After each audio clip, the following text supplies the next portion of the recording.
Next field of the software that we're going to cover is the setup instrument field. This allows you to save or load any given configuration, and you can recall configurations that have been set up previously. It lists your drive parameters being flow rate, how fast solution is pushed through the system. The default is 8 milliliters per second. Your total volume per shot, default being 40 milliliters per shot, or sorry, 40 microliters per shot. This is the total volume, which means in a 2-reaction syringe A, syringe C mix, it's only going to use 20 microliters per shot of each reagent. Dead time offset does nothing more than shift your data set in the x-axis forward however many milliseconds you enter in this field. This allows you to shift your data set to account for the machine dead time, typically 1 millisecond. Double mixing experiments are done using syringes A, B, and C. If this is selected, your delay line volume comes into play.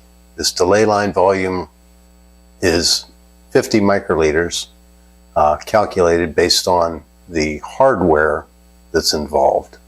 There's no real changing of this other than to ensure either all of your aged sample is pushed into the observation cell for collection, or you can reduce it in order to ensure that no unaged sample is pushed into your observation cell for collection. Any double mix experiment is going to use syringes A plus B on a first mix, and then syringes AB plus C on your second mix. This is not changeable. Your syringe types here are 2.5 milliliter syringes. The only time this would be changed is if you physically change the syringes that are in the system. This is the value that the system uses in order to determine what volumes are pushed. Right now, this is giving me the volume per centimeter per syringe and your relative volume here, a 1-to-1 ratio for all 3 syringes. Your analog to digital scale. This determines the scale of 0 to 10 or 0 to 1 for your data collection display. This is useful if you have a very small change in your reaction and you want to optimize the amount of steps that are used in order to display that in the analog to digital converter. For instance, if you have 10 steps available to you and you have to go 10 feet, those steps are going to be 1 foot each. If you have 100 steps available to you and you have to go 10 feet, those steps are going to be considerably smaller. So the detail of change in your reaction is going to be much greater. Right now, with this reaction, we expect a rather large change, so we're selecting the 10-volt scale. The 1-volt scale would only be used if you have a very small reaction, such as the absorbance reaction curve that we're seeing here. The next option concerns the load fire sensor. Right now, the ignore load fire sensor is checked because when I set this system up, I didn't have a cable connected for that particular option yet. But if we uncheck the ignore load fire sensor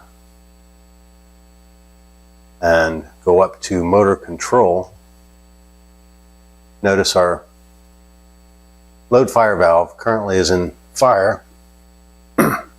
If we move that to somewhere between load and fire and hit collect, it's going to tell you the shot was skipped because the load fire valve is not in the fire position.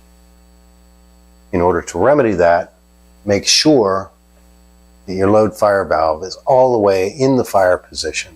And then as you hit collect, it's going to move as expected.